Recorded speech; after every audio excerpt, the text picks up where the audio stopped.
So let us discuss one of the physics lab experiment, that is determination of refractive index of the material of a prism using spectrometer and sodium light. We are using a monochromatic source, that is the sodium light, having a wavelength of 5893 angstroms to avoid dispersion from the prism. We are using a spectrometer to work with parallel wave fronts. As we know, in laboratory to get parallel wave fronts is practically impossible. To get a parallel wavefront of light, we need to keep our source at infinity, but that is not possible in a laboratory. In order to get parallel wavefronts, we take help of spectrometer. A spectrometer consists of three major components. One is called collimator, which collimates the beam coming from a source placed at a finite distance.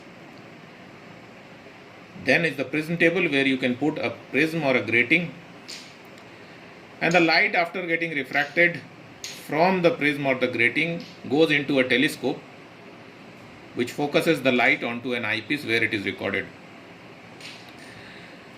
So the collimator collimates the beam into parallel wavefronts. You put a source of light at this corner where there is a slit attached. This slit is at a focus at the focal point of the lens of the collimator, as a result of which any light coming from this slit after refraction through the collimator lens becomes parallel, and hence you achieve parallel wavefronts. These waves strikes one of the refracting surface of the prism, and from the other refracting surface of the prism, the light emerges and goes into the lens of the telescope. As you know, the job of a telescope is to focus light coming from the infinity at the focus. That means is to focus light of parallel wavefronts. The same job is being done by the telescope here. It will take all these parallel wavefronts. There is a lens here, and the eyepiece is at the focal point of this lens combination. So when parallel emergent rays strike the lens of the telescope, it gets refracted and focused at the eyepiece where it is finally recorded. We will take help of this instrument to do this particular experiment. Like a vernier caliper, there also we have two scales. One is a vernier scale and another one is the main scale. So these scales are normally shown through two windows, one here and one on the other side of this image. The only difference between a normal vernier scale and a spectrometer is there the unit is in meters. Here the unit is degrees, that is you are measuring angles. Second, there you can move the vernier scale, but in spectrometer you can move the main as well as the vernier scale. If you move this telescope, the main scale will move. If you move this black band which is attached to the prism table, the vernier scale will move. In both cases, the final reading will change. And the least count of this spectrometer which we are having in our laboratory is 30 seconds. That is 30 seconds or 1 minute. We are having two types of spectrometers in our laboratory, one having a least count of 30 seconds, the other one having a least count of 1 minute. So coming to the experiment, we know when a beam of light strikes one of the refracting face of a prism, it gets refracted and finally emerged out from the other refracting face of the prism. And if this prism was not there, the incident light would have gone this way. But due to the prism, it gets deviated along this path. As such, when you extrapolate both these rays, they meet at a point called D. And the angle which they make at the point D is the angle of deviation. We all know that if you change the angle of incidence, the angle of deviation changes.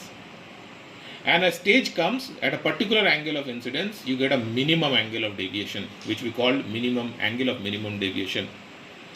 Using the angle of minimum deviation and the angle of the prism, which we will take for the experiment, for this particular experiment, we will take A to be 60 degree.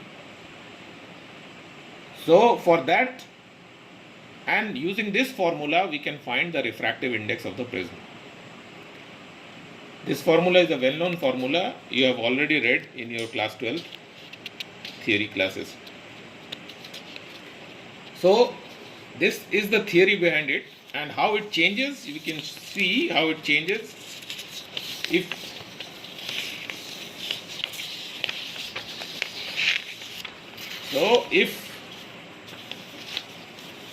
like this, if we plot the angle of deviation along y-axis and the angle of incidence along x-axis, that means as we vary the angle of incidence, as we increase the angle of incidence, first the deviation angle decreases. It comes to a minima and then it again increases. The minima value of deviation is called the angle of minimum deviation. In this particular lab class, you have to plot this graph. So in order to plot this graph, you need different angle of incidences as well as angle of deviation. From there, you can achieve the value of angle of minimum deviation. Taking A to be 60 degree and using this formula, you can find the refractive index of the prism. This is what you have to do in this particular experiment. Now let us discuss the procedure a bit so as to understand how we will do it actually experimentally. So if you look into the setup, the light will come something like this onto one face of a prism. This is the prism table and you are looking into the spectrometer from the top. So the light, this is the light, straight light coming from the collimator. Obviously this angle, if this is the normal, so this angle will be angle of incidence. And finally the light will come out from this end and you move the telescope to this portion to see the emergent light. If this prism was not there, the light would have crossed straight and you could have recorded this value. So this is actually this value.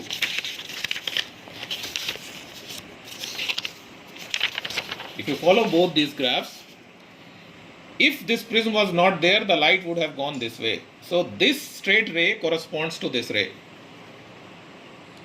But due to the prism, the light had deviated this side, and this is how the angle between this deviated ray direction as well as the direction when the ray would have gone if this prism was not there, that angle is the angle of deviation. That means practically this direction and this direction makes the angle of deviation.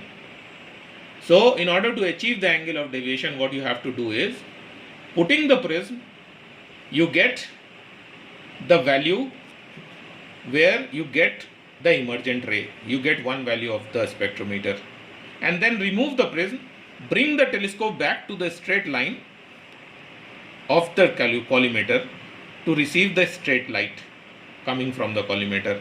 You subtract these two readings, you will get this deviation angle. This is how you can determine the deviation for a particular angle of incidence. But in this particular exercise, you don't know what is the angle of incidence. How would you find the angle of incidence? So there is a technique by which you can easily find the angle of incidence. I want to demonstrate it. So let us see. Suppose the light is coming straight from the collimator like this. And if you put your prism something like this,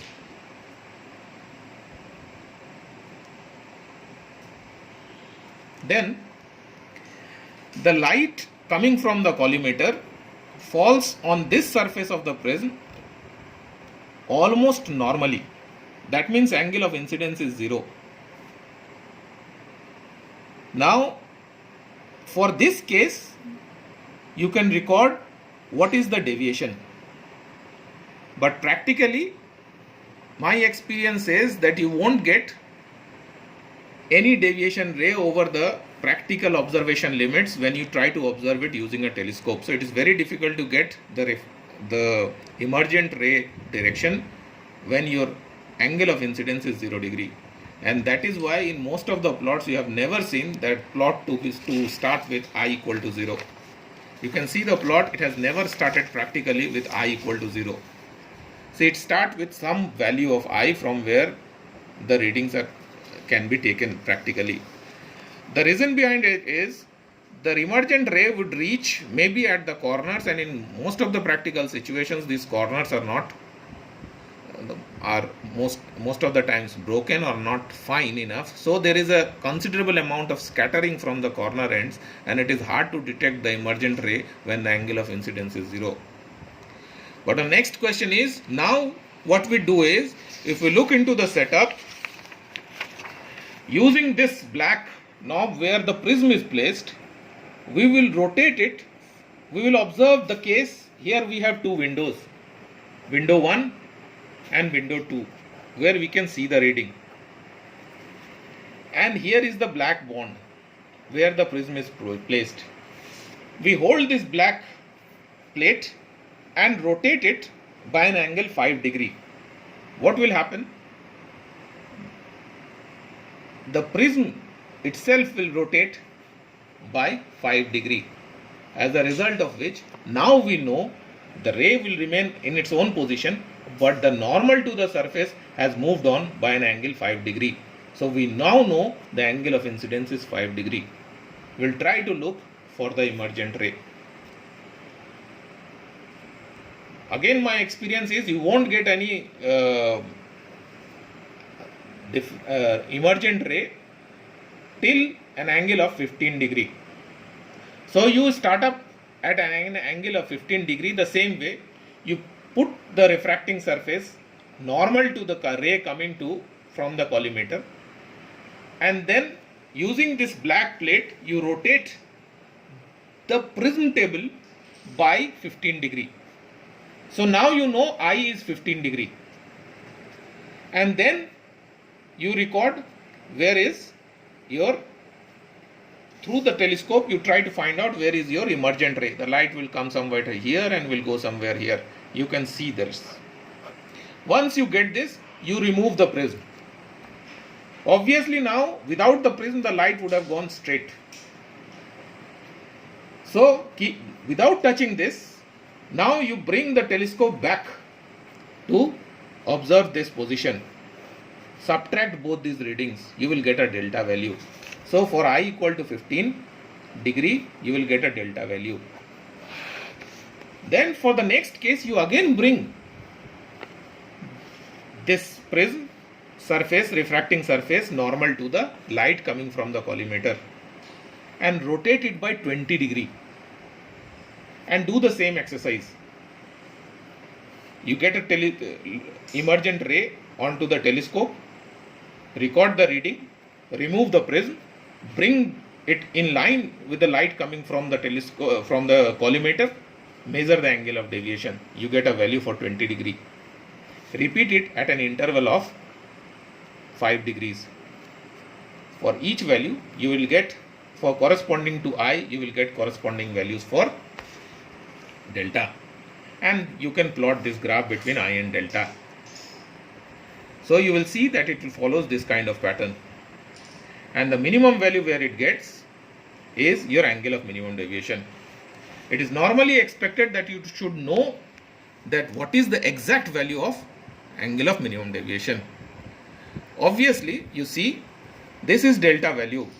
That means if with increase in I, this value increases, that means delta is increasing, and that is what is observed in this region. When I increases, delta increases in this region. But when I increases, delta decreases in this region. That means a limit will come where if it is decreased, if you have started your experiment from this value of I, initially it decreases. That means it should come closer to the straight line or the straight ray coming from the collimator. and at delta m and beyond it starts moving on the other side. This is the point where it changes the direction of motion, this emergent ray from the telescope. That point is your angle of minimum deviation. So you can precisely determine the angle of minimum deviation as the point where the change in the refracting angle changes its direction. So initially it decreases, so it is coming closer to the telescope for the for the straight ray coming from the collimator, and at delta m and beyond it starts moving away from it. So this point where it changes its direction is the angle of deviation, minimum deviation. And from these variations of I, you can get values at intervals of 5 degrees. So you can draw this plot, and this exercise will give you a value of delta m. So use the relation this, and so now you know delta m. You put A equal to 60 degree and you can find mu. For crown glass, it is of the range 1.55 to 1.65, the refractive index of the prism. And for the graph, you do this exercise to get the values for the graph. This is all about this experiment, and it's a very easy experiment, although a bit lengthy, but it is normally expected that you should know how to get the value of delta m. Then only you can determine the value for refractive index. And this is what is the subject, is the aim of the experiment. The next part of the experiment is how to draw, how this angle of deviation is changing with the angle of incidence. I hope you have understood it, and if you are still unable to understand, or if you have any queries, we will meet in our next class to discuss your doubts. Thank you.